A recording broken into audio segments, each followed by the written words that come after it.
দাম কি চাচ্ছেন? আমি দাম চাইছিলাম 22 লক্ষ টাকা, মার্কেটে আপনি 18 লক্ষ টাকা বলতেছে। আমি গরু কিনি আর না কিনি সেটা পরের কথা।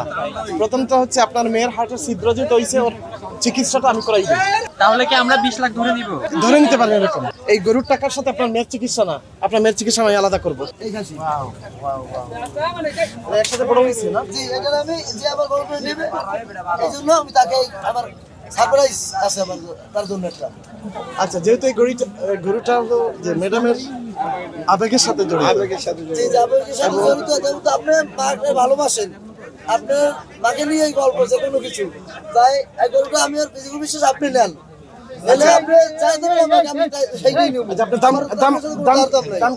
আমি দাম চাইছিলাম 22 লক্ষ টাকা। 22 লক্ষ টাকা দাম চাচ্ছেন? জি, তাহলে আপনি যেটা খুশি দেবেন ওইটাই আমি নিব। আচ্ছা, আপনার সাথে এ পর্যন্ত দাম নাই। মার্কেটে দাম কত উঠছে?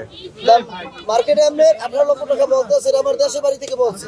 আমি ঢাকায় নিয়ে আসছি, আমার বিশ্বাস যে গরুটা আরো বেশি দাম হবে। এই ভিত্তিতে আপনার এটা কি আচ্ছা, যেহেতু এটা ম্যাডামের আবেগের সাথে জড়িত, এই গরু আপনি গরুটা বিক্রি, ম্যাডাম ওই সময় তো বলেছিল, আমার যতটুকু মনে আছে, যে গরুটা আপনার কাছে দিয়ে দিয়েছিল এবং বলছিল যে এটা আপনার সন্তানের ভবিষ্যতের জন্য রাখেন। জি জি জি। তা আপনি গরুটা বিক্রি করে আপনার প্ল্যান কি? আমার প্ল্যান কি, আমার এই ধরেন দুটো ছেলে মেয়ে আছে, তাদের এক মেয়ের হাটে ছিদ্র আছে, তার অপারেশন করতে হবে।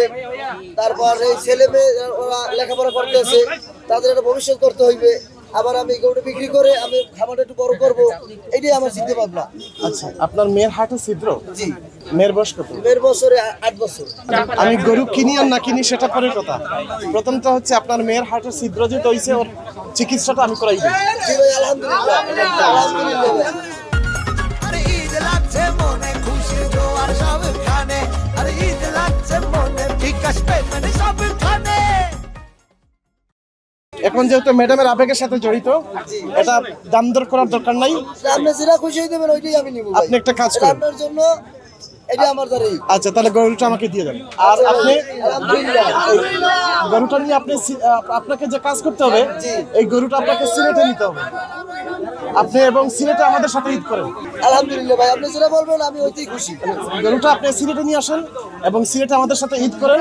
এবং যেহেতু গরুটা আপনি পালছেন, বড় করছেন, আপনার নিজের সচক্ষে সবকিছু দেখবেন। আদি জি, আচ্ছা ভাই, ঠিক আছে। খুশি হলাম আপনার কথা। তাহলে আমি দাম কত দিব আপাতত? এটা আপনি যেটা দিলাম এইটাই নিব। আচ্ছা ঠিক আছে, ঠিক আছে, আমার আর দাম দরকার নাই। যেহেতু ম্যাডামের আবেগের সাথে জড়িত, গরুটার দাম করতে হতো। এটা তো প্রাইসের ব্যাপার না, এটা তো আবেগের ব্যাপার। আর যেহেতু আবেগের ব্যাপার, উনি যদি এখন বলে 22 লাখ টাকা চাই, 22 লাখ কি দিব? উনি যদি এখন ওনাকে দাম করা হয়েছে 18 লক্ষ, আমি নিশ্চয়ই হচ্ছে বেশি দিব। তো এখন হচ্ছে আমার যেহেতু ম্যাডামের ইস্যু, যে ম্যাডাম এই গরুটা অ্যাকসেপ্ট করেছিল মন থেকে, আমার মনে হচ্ছে। তো সেই জায়গার মধ্যে এই গরুটার প্রাইস করা যায় না। এটা হলো মানে ম্যাডামের প্রতি যে আমার সম্মান জায়গা থেকে। যেটা বলছে, আমি আমি তো ঢাকায় আসছি, যেমন আমার তো খরচা পাতি হয়েছে ভাই, যেটা আমরা একটা ই করিয়ে দেন যে এটা দিলে আমি আপনি কত চাচ্ছেন? আমি চাইতেছি 22 লাখ টাকা। কত হইলে ছাড়বেন?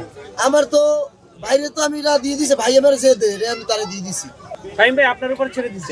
এটা ভাই আমার যেটা দেবে ওইটাই আমি নেব। আচ্ছা, আমি যেটা হোক আমি 18 থেকে 20 এর ভিতরে থাকবো। আচ্ছা ভাই, আমি খুশি। আচ্ছা, আমি খুশি। আপনি আপনি এটা নিয়ে চলে আসুন। তাহলে কি আমরা 20 লাখ ধরে নিব? আপাতত ধরে নিতে পারেন এরকম। আমি গরুটা হচ্ছে এখান থেকে আপনারা সিলেটে নিয়ে যাবেন জি, আপনার ফ্যামিলির সাথে। জি, আমার আছে ফ্যামিলি, আমার কোনো বাচ্চা। আচ্ছা, আপনার ফ্যামিলির সবাইকে আমার পক্ষ থেকে ঈদের দাওয়াত। গরুটা নিয়ে সবাই চলে আসবেন সিলেটে এবং সিলেটে ঈদ করেন আমাদের সাথে। জি ভাই, ঠিক আছে, আমি গরুটা নিয়ে সিলেটে যাবো। এই গরুর টাকার সাথে আপনার মেয়ের চিকিৎসা না, আপনার মেয়ের চিকিৎসা আমি আলাদা করবো। ঠিক আছে, আলহামদুলিল্লাহ।